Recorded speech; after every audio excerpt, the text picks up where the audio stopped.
Hi, I'm Leora, and this is not just a story about a bad job. It's about family and the price of being underestimated. When I left the finance world to fix broken tech on a farm in Spokane, my sister laughed.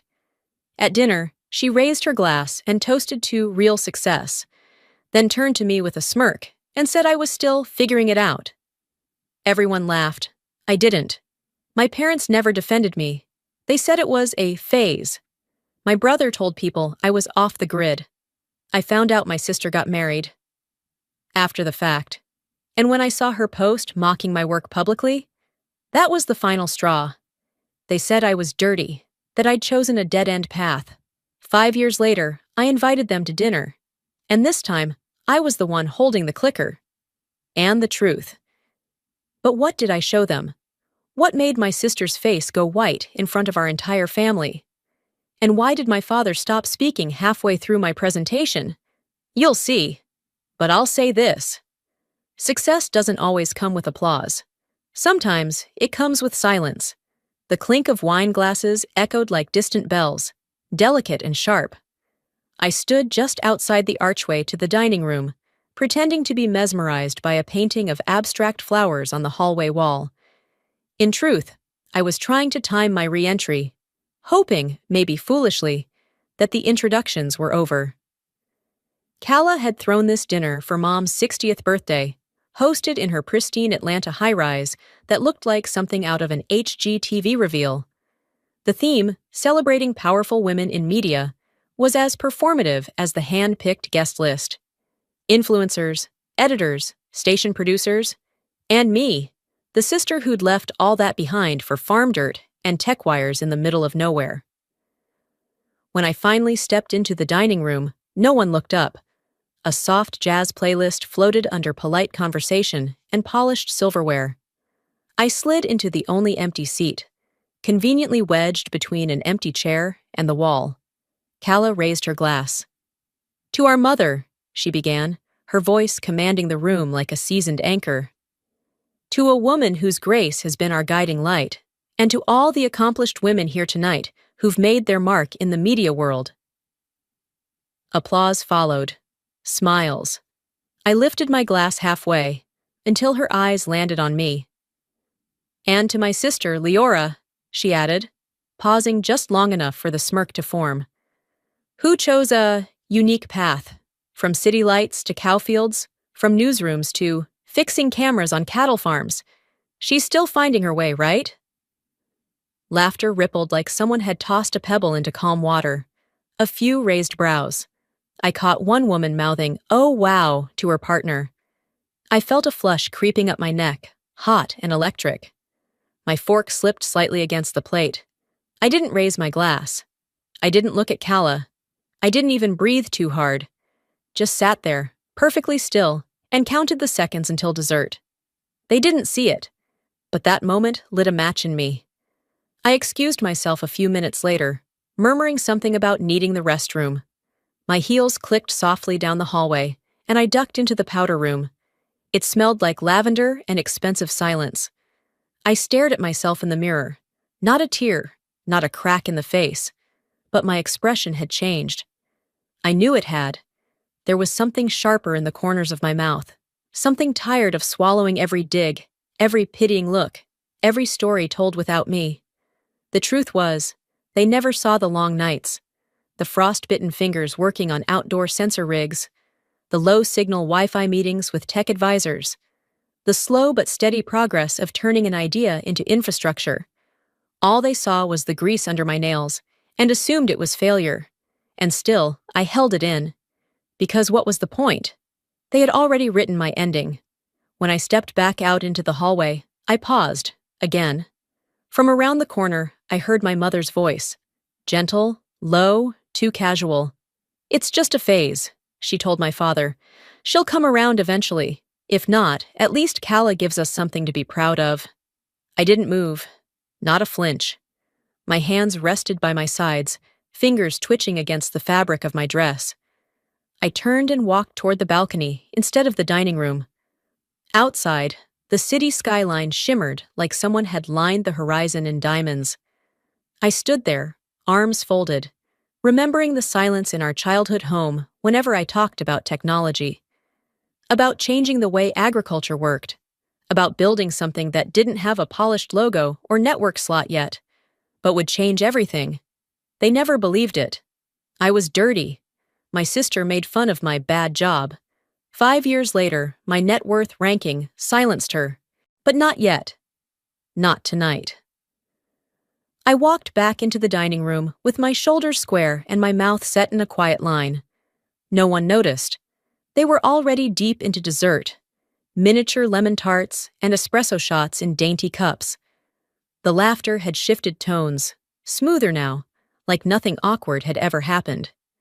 Calla was retelling a story about a panel she'd hosted for CNN the previous month. Gideon leaned back in his chair, beaming like she'd just accepted a Nobel. Maris dabbed the corner of her mouth with a linen napkin and didn't so much as glance in my direction. I waited for someone, anyone, to acknowledge me. Nothing. I slid into my seat without a sound. The tart was still cold. I chewed it slowly, the citrus bite harsher than I remembered. Around me, silverware clinked. Conversations ebbed and flowed like I wasn't even there. Like I hadn't just been made a punchline 20 minutes ago. I could feel the heat crawling back into my face. But this time, it didn't burn. It calcified. After a few more minutes of enduring the performance, I leaned toward Calla and said quietly, "I've got an early flight tomorrow. I'll head out." She smiled. Too bright, too rehearsed. "Of course. Safe travels." No hug, no guilt. I walked out without looking back. It was after 10 p.m. when I reached the rental. A little craftsman tucked under oaks on a quiet street. The kind of place someone books for peace, not for parties. I slipped off my heels by the door, the silence inside pressing against my skin like humidity. I tossed my clutch on the side table, kicked off the urge to cry, and walked straight to the kitchen. 1 glass of water, 2 sips. Then I sat on the floor, back against the lower cabinets. I replayed everything. Not one word. Not even Theron, who'd always called me the weird genius of the family, with a kind smile and genuine interest in my work. He'd laughed with them too. Maybe not loudly, but silence is its own kind of volume. I opened the group chat on my phone. Sullivan's United. The name felt like a bad joke now. No message from anyone. Just a photo Calla had posted. Power dinner with powerful women, captioned with a sparkle emoji. I stared at it until the screen dimmed. That was the moment it sank in, fully, finally. This wasn't accidental neglect. It was quiet, collective agreement. I'd been written out of the story. My phone buzzed. Aunt Rhea. I hesitated. She hadn't been at dinner, hadn't texted in months. I answered anyway. "Hey, sweetie," she said, voice soft, like she'd been waiting all day to say something, but didn't know how. "I heard Calla's dinner was tonight?" It was. A pause. "I didn't go. Honestly, I figured it'd just be more Calla." I let out the breath I didn't know I was holding. She continued cautiously. "Your mom told me not to worry about you. Said you were still playing with those tech toys, that you'd find your way back eventually." My fingers clenched around the phone. "I see," I said flatly. "Honey, I didn't say I believed her." "I know." We hung up a few minutes later. She tried to end on a warm note, but it didn't land. I stood up and walked to the small desk by the window. My laptop blinked to life. On the desktop were 4 folders: Farmlands Beta, Investor Report, Q3, Pitch Deck, Series B, and 1 folder in bold red font, Receipts. I clicked it open, screenshots, voicemails, emails I'd archived over the years, not out of pettiness, but pattern recognition. There was always a pattern, and I had stopped making excuses for it. Out the window, I could see a sliver of moon above the trees. Cold and distant. Familiar. That night didn't break me, but it did something better. It drew the line, and I never let them cross it again. The folder marked Receipts was still open on my screen when I stood up to refill my glass. I didn't need to reread any of it. I knew every screenshot by heart. I just wanted to feel the weight of them again, the truth I had carried alone. As I leaned against the counter, sipping water, my mind drifted, uninvited, 5 years back. Boston. I was 29, working at a mid-tier finance firm on Boylston Street, trying to make sense of spreadsheets and pitch decks that felt like someone else's skin. The numbers never lied, but they sure didn't thrill me either. Every Sunday night, I'd call home, part habit, part duty. That particular night, I was standing by the window of my studio, watching rain smear down the glass, when I said it. Dad, I think I'm going to move out west. Spokane. There's a space opening up in an old grain building. I want to convert it into a test lab for this agri-tech concept I've been working on. Silence. Then a short laugh. Not the amused kind, the dismissive kind. Oh, so now you think you're Steve Jobs in overalls? He said, the sarcasm sharp. It's not about being anyone, I replied. It's about doing something that matters. You have a stable job, a path, and now you want to chase dirt and gadgets in the middle of nowhere? I'm not chasing anything. I'm building something. You always were good at pretending. That was the beginning of the cut. A week later, I flew down to see them in person. I thought maybe, just maybe, they'd see it differently, face to face. We sat at the dinner table. Mom had made her famous garlic roast. Gideon folded his napkin once, then again. If you walk out that door, he said, don't come crawling back for help. No checks, no rescue plan, no temporary loans. I didn't answer right away. I looked to Maris. Her hand found mine under the table, for a second. Then she pulled it away and busied herself with pouring more wine. That silence hurt more than his words. I left 2 days later, with 2 suitcases, a used MacBook, and a heart so heavy it felt like lead. Nobody came to the airport. Nobody called the next day. Spokane greeted me with gray skies and a warehouse that smelled like rust and hope. The walls were chipped, the wiring a disaster, but it was mine. I slept on a cot in the corner the first week, surrounded by extension cords and invoices I couldn't pay yet. There were nights I doubted everything, but never the choice to leave. 3 months in, after a long day rewiring motion sensors, I needed to print a permit form. I plugged in the used HP printer I'd hauled from Boston. To my surprise, it auto-synced to my old cloud inbox. That's when I saw it. An email from Gideon to Theron, dated 2 weeks after I moved. Subject: about Leora Body. She's gone full delusional. Don't let her sweet talk you into investing. Let her learn it the hard way. I stared at the screen, hands frozen. I wasn't surprised, not really. But reading it, seeing it so plainly written, was a cut of another kind. I didn't cry. I didn't scream. I just opened the Sullivan's United group chat and left it.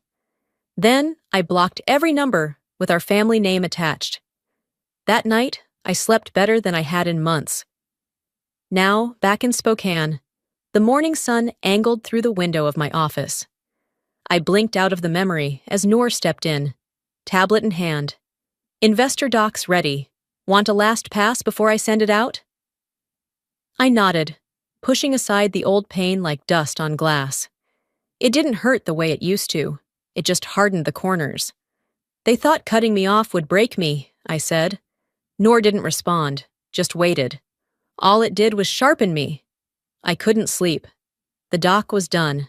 Noor had sent it out to our top 3 investors, and my to-do list for the day was technically clear. But at 1:04 a.m., I was still sitting at my desk, scrolling aimlessly, sipping cold chamomile tea that tasted more like regret than comfort. My Slack pinged. Noor! Me. Check general. I clicked over, not expecting anything urgent. And there it was, a screenshot. Just one. Kala's name, a chat bubble. Some people are still playing with farm toys and calling it AI. Adorable. Then beneath it, the word, deleted. I didn't respond. Just saved the image to my desktop with today's date in the file name. I didn't even change my expression. Noor must have sensed the silence. Nor, me. Want me to say something? I typed slowly. Me. Nor. Not yet. The message had already sunk deep. It wasn't the words. Those were almost too predictable. It was the timing. After everything, she still thought this was a game, a toy. My chest tightened, but not from sadness. It was that colder thing, the one that made my fingers move faster, more precisely. I closed Slack and opened a private browser tab, searched for old tech media forums where Kala's ex-colleagues used to hang out. It didn't take long. A thread buried under layers of off-topic posts. Inside the bubble, life with broadcast royalty. Kala's name was mentioned more than once, and mine too, but never with kindness. One comment stood out. She had this secret chat group, Real Careers Only, used to forward her sister's startup pitches just to laugh at them. She called it Tech Barbie's Diaries, Wild Times. I stared at the screen, letting it bleed into me. It wasn't just mockery, it was sport. I wasn't just ignored, I was entertainment. For the second time that night, I didn't cry. Instead, I opened a Google Doc titled Family Incident Log. I began with the earliest wound I could remember. May 14th, age 9. Kala accidentally deletes my science fair files. And then I kept going. Each entry was short, precise. Each date, a moment I could trace. Each one felt like loading a bullet into a magazine I didn't know I'd been building. I knew this wasn't about revenge, not exactly, but I also knew silence hadn't done me any favors. I whispered to the quiet room, "You really think I haven't been watching too?" My voice barely echoed. I minimized the log and opened a new browser tab. Gmail. 2. Family group email. Subject, Family Weekend. Travel arrangements provided, Edie. Hi all, I'd love to invite you to a family gathering. Location, Santa Barbara, California. Dates. Redacted. Transportation and accommodations will be fully arranged. There's something I'd like to show you. See you soon, Leora. No flourish. No guilt. Just a time, a place, and an open door they could walk through. If they dared. I hit send. Then sat back and stared out the window. The sky was a deep velvet, stars fading behind a stretch of high clouds. They used to think I was the one hiding behind screens. This time, I'd be the one controlling what they saw. It was a Sunday morning, spring light slipping through my kitchen blinds. I had just brewed a second cup of coffee and was flipping through updates on my phone, mostly out of habit. And then I saw her. Kala, in white. Veil trailing behind her like a cloud, bouquet clasped against a picture-perfect smile. Her new husband, whose name I couldn't even recall, was frozen mid-laugh beside her. The caption, "What a perfect day for our family." I blinked twice. Scrolled back. No prior post, no announcement, no engagement celebration I remembered, and certainly no invitation. I tapped into the family group chat. Nothing, no countdown, no mention of flights or dresses or toasts. Just that photo. My fingers gripped the edge of the countertop. For a second, I couldn't tell if it was shock or just static. I called my mother. She answered on the second ring, her voice too cheery. "Leora, I was just about to—" "Did Kala get married?" A pause. 1 second. 2. Then, "Oh, yes. Yesterday, actually. It was beautiful. I didn't know there was even a wedding planned." "Well," she started, her voice softening into that maternal apology she'd weaponized for years. "We didn't think you'd be comfortable. It was very media-centric, a lot of cameras. Kala said she didn't want you to feel out of place." "Out of place," I repeated. The words tasted metallic. "You know how these things go, honey. Sometimes it's better to just keep things simple." I hung up without saying goodbye. Later that night, I stood in front of my bathroom mirror, brushing my teeth. I stared at my reflection, toothbrush paused midair. There was no card, no call, no RSVP to decline. They didn't forget me. They erased me. Weeks passed. Then, on a Thursday afternoon, Theron texted, "In Spokane for work. Coffee?" I agreed. not out of warmth, but curiosity. He met me at a quiet spot downtown. No pleasantries. Just 2 paper cups and weather talk before he leaned in. I didn't agree with it, he said. With what? The wedding. Not inviting you. I said it wasn't right. I nodded, unsure whether to thank him or keep my guard up. Then he pulled out his phone, hesitated, and tapped something. She doesn't belong in my world, Kala's voice said through the speaker. She's not presentable. The words hit like a punch. I sat still, jaw tight. Theron turned off the audio. I saved it. I don't know why, but I thought you had a right to hear it. I swallowed once, then said, Thank you for not deleting that. He didn't respond. We parted ways without hugging. That night, I updated the family incident log. March 22nd. Wedding. Excluded. Voice memo. Not presentable. Then I opened a new message window and typed a text to Kayla. Just so you know, I heard what you said. One day, you'll wish you had invited me. I hit send. No reply came. And honestly, I didn't expect one. Warnings aren't for the ones who listen. They're for the ones who think they're safe. The buzz of Noor's footsteps rushing down the hallway was always a signal. Something had happened. But this time, when she pushed the glass door open to my office without knocking, her face said more than urgency. It said war. You need to see this, she said, tablet in hand. She tagged us. I took it, not asking who she was. I already knew. There it was. Kala Sullivan, verified. There's a fine line between tech innovation and tech cosplay. Some folks are out here pretending with their farm cameras. Hashtags. Yakju reality check. Respect the grind. Media realism. And beneath that, our platform tagged. Our investors tagged. A punch to the throat in public format. I scrolled through the comments, laugh reacts, applause emojis, a few corporate peers chiming in with thinly veiled shade of their own. It was going semi-viral in our space. Fast. Noor stood in front of my desk, arms crossed. We can't let this slide. But I didn't flinch. I leaned back in my chair, thumb still resting against the screen, rereading the post one last time before locking the tablet. We're not going to respond publicly, I said. We're not sparring. We're setting a trap. She looked confused. I opened my laptop and forwarded the post, no caption, no commentary, to a senior contact I knew in Kala's corporate HR department. Her firm had strict public image guidelines, especially for directors who held public trust accounts. Let them handle it, I said. Noor raised a brow. That's cold. I didn't argue. I didn't smile either. The next week passed quietly. I didn't bring up the post again. Didn't check if she took it down. Didn't need to. Until Wednesday morning. An industry friend from LA called me out of the blue. Hey, did you hear? Your sister got pulled into a PR freeze meeting. Internal audit, reputational exposure clause or something. She looked rattled. I thanked her for the heads up, closed the call, and went back to work like nothing had happened. But inside, a switch flipped. They always thought I'd never hit back, that I'd stay quiet, passive, defeated.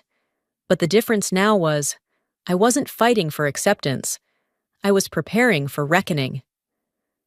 Later that evening, I stepped into the private conference room in the back of my office. Noor was already inside, multiple screens casting light across the table like a command center. Documents lined the wall, spreadsheets, quotes, transcripts, photo captures, timestamps, email headers. Every insult, every exclusion, every manipulation mapped like evidence in a courtroom. Noor didn't need to ask. She tapped the final screen. Everything's lined up, time to the second. We pull one trigger. There's no version of this where they recover clean. I nodded once. My voice was calm, almost eerily so. Good. Then I looked at the display again. Because I'm done whispering. The first jet left Newark at 9 a.m. A second took off from Chicago. By noon, a third rolled onto the tarmac in Houston. They didn't know where they were going, only that the invitations had come in sleek black folders, sealed with gold foil and sent by courier. No explanation. Just 2 lines. Travel included. Dress for dinner. A small part of me wondered if any of them hesitated. But curiosity was a powerful drug, especially in my family, where mystery usually meant money. I watched the flight tracker from my tablet. Every dot on the screen moved like a piece on a chessboard. Gideon, Maris, Olivia, even Calla. They were all in the air. For once, I controlled the altitude. "They used to fly without me," I said to Noor, who sat quietly across the aisle. "This time, I own the wings." She smirked, but said nothing. We landed in Santa Barbara first. The villa I'd rented stretched across 5 acres of coastal cliff, terracotta rooftops glowing beneath the late afternoon sun. By the time the last Rolls-Royce pulled through the gate, the staff was already in place. Each family member was handed a personalized welcome folder with their name embossed in silver. Calla glanced around the open foyer with suspicion. "Is this a brand pitch or a family meeting?" Olivia whispered back. "Maybe both." Knowing her, there'll be a slideshow. Inside their folders, 8 p.m., dinner 9 p.m., presentation by Leora Sullivan. I didn't have to be in the room to feel the eye rolls. Still upstairs, I stood behind the curtain in my suite, watching their arrival from above. Their reactions were almost too easy to read. Maryse took photos. Gideon barked something about the wine being too French. Calla smiled politely, but tugged her phone out with nervous fingers. Noor entered behind me. "They're here. You ready?" I turned. "Almost." We stepped out into the hall. As we walked, I caught snippets of conversation drifting up the grand staircase. "This is absurd," Gideon muttered. "Probably another startup sob story. She wants money again." My mother didn't reply. She rarely did when he played that card. Noor looked at me sideways. "Still want to go through with this?" I didn't hesitate. Now more than ever. By 7:30, the villa buzzed with dinner prep. Caterers moved like dancers. Plates were aligned with architectural precision. Wine glasses caught candlelight in soft flashes. I didn't join them for appetizers. I needed a moment. Alone in my room, I stood barefoot at the edge of the balcony, ocean stretching out like an endless blue dare. The air smelled like citrus and salt. Familiar, calming, but my mind wasn't here. It was in Spokane, 5 winters ago. I could still feel the sting of frozen fingertips trying to solder a busted chip heater. The bitterness of instant coffee at midnight, the ache in my back from sleeping on folded towels. Those nights had built me. Noor knocked, then stepped in. "You sure about this?" "I'm not here for revenge," I said. She raised a brow. I smiled, just slightly. "I'm here for recognition. The truth deserves a microphone." She gave a half nod. "They're waiting." "Let them." I pulled my hair back into a low bun, checked the slides one last time, and straightened the lapels of my black suit jacket. This wasn't war. This was the moment before. The lights dimmed at exactly 9 p.m. No announcement, no music, no grand entrance. Just silence, and then a low mechanical hum as a screen lowered from the ceiling. Some shifted in their chairs. Olivia glanced sideways at her wine. Calla blinked rapidly, probably expecting a welcome toast or an awkward slideshow. Instead, Noor handed me a remote clicker. I stepped forward. The only sound was the hush of ocean wind brushing the villa windows. "This isn't a business pitch," I began, my voice even. "It's a truth report." First slide. A grainy photo of me in the Spokane warehouse, bundled in layers, soldering boards next to a rusted space heater. I didn't explain it. Click. The next slide. Our early metrics, user growth charts, pilot studies with local farmers, ROI projections for our machine vision platform. Then I paired them. Every chart came with a quote. Gideon's email, "She's delusional." Maris's voice memo, "She just needs a real job." Calla's deleted post, "Tech cosplay." Laughter didn't come. No one breathed. I kept going. A shot of our farmlands prototype at its first field test. Beside it, a text from Olivia in the family group chat. Maybe if Leora ever got out of the barn, she'd know how real tech works. I didn't glance their way, just spoke. I documented everything, not to embarrass you, but to show you what you missed. Click. A live map of global distribution partners, logos of Fortune 500 companies, articles quoting me on the future of agritech. Click. A headline: Leora Sullivan's vision raises $30 million Series B from West Coast Syndicate. Then I paused. Some of you laughed. Some of you rolled your eyes. Some of you cut me out of weddings and family photos. Click. Final slide. Kala's viral LinkedIn post, side by side with a leaked internal memo from her employer. Reputational risk. Probation. Content flagged for corporate review. Gasps. Noor didn't flinch. I didn't either. I looked straight at Kala. Some of you mocked what I built. Now you work for companies trying to hire me. I closed the laptop. Silence. Not the awkward kind, but the kind that follows an explosion. Gideon sat back, arms folded but quiet. Maris stared at the flickering candle. Olivia was frozen. Kala? Her face had drained of color. Theron finally broke the stillness. Why didn't you tell us? I met his eyes. I did. You just talked louder. That landed like a slap. Even Olivia winced. No one moved. No one reached for dessert. In that moment, I didn't feel triumphant. I felt clear. I hadn't needed applause. I hadn't even needed apology. I just needed them to know. What they ignored wasn't invisible. And what they dismissed didn't disappear. It grew. The morning light spilled into the dining hall, warm and golden, as if nothing had happened the night before. But everything had. By the time I came down for coffee, half the family had already left. No goodbyes, no notes. On the kitchen counter sat a copy of Forbes, neatly folded, front page facing up. The Billionaire in Boots, How Leora Sullivan Outsmarted an Industry and Her Doubters. There was a photo of me standing in front of a green AI-powered field rig. I hadn't posed for it. They must have pulled it from an investor event last quarter. My phone buzzed. A string of texts filled the screen, some from cousins I hadn't heard from in years. Holy crap, Leora! Why didn't you ever say anything? Proud of you.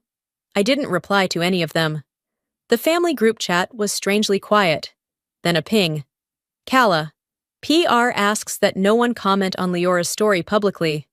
Thank you, and that was it. No apology, just corporate cleanup. Typical. By 10:15, I'd packed my things. While I zipped the final bag shut, there was a knock on my door. Maris stood there, her cardigan slightly misaligned, hair less perfect than usual. She didn't step inside, just looked at me for a long second before speaking. You deserved better, she said softly. I'm sorry I didn't see it then. I could have said 1,000 things, but instead, I just nodded. Thank you, that matters. Her eyes shimmered for a moment, then she turned and walked away. No hug, no big gesture. But it was something. Back in Spokane, the sky was pale and crisp. Noor had beaten me to the office. When I walked in, she grinned and pointed toward the glass wall. There, hung between our mission statement and a plaque from our first investor, was the framed Forbes cover. Beneath it, in a small wooden frame, sat an old photo I hadn't seen in years. Me, 24, crouched on a concrete floor in a winter coat, testing circuits by lamplight. I stepped closer, brushing a finger across the glass. That girl, she looked exhausted, but alive, driven. And maybe, just maybe, she'd be proud of the woman standing in front of her now. Later that night, I stayed late at the lab. The warehouse buzzed with low hums, machines calibrating, cooling fans whispering in the corners. I walked the aisles slowly, touching the edge of each new module we'd built. I passed the prototype room, the server stacks, and paused at the door marked Private Dev, LS. Inside, it was just me, just the hum of my work, my ideas, my space. I sat down at the workbench, clicked on my monitor, and opened a fresh planning doc. Across the top, I typed, 2026 Vision, Expand to Africa. Soil imaging X, crop prediction beta. I leaned back. They could keep their silence. They could pretend the article hadn't hit. But the world saw it now. And more importantly, so did I. Success didn't fix what they broke, but it gave me room to rebuild what they never took the time to see. I was dirty. My sister made fun of my bad job. 5 years later, my net worth ranking silenced her. Maybe you've been there too. Maybe you've had to sit quietly while people who were supposed to love you laughed at you, dismissed you, labeled you. Maybe you've walked away from comfort, family, approval, tradition, just to build something that felt right, even when no one clapped for you. If that's you, I want you to hear me when I say, your worth doesn't expire just because they couldn't see it. Not everyone gets a front row seat to your becoming, and that's okay. You're not building for applause, you're building for impact. What they call crazy, dirty, or a waste of time today might just be tomorrow's revolution. Don't hand the pen to people who never bothered to read your story.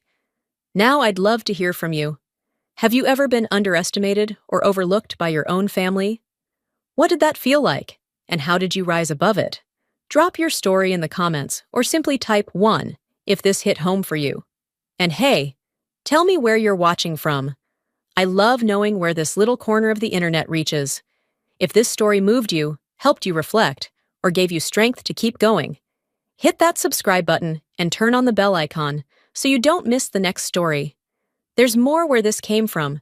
Real voices, real lessons, and yes, real healing. Thanks for being here. You matter more than you know.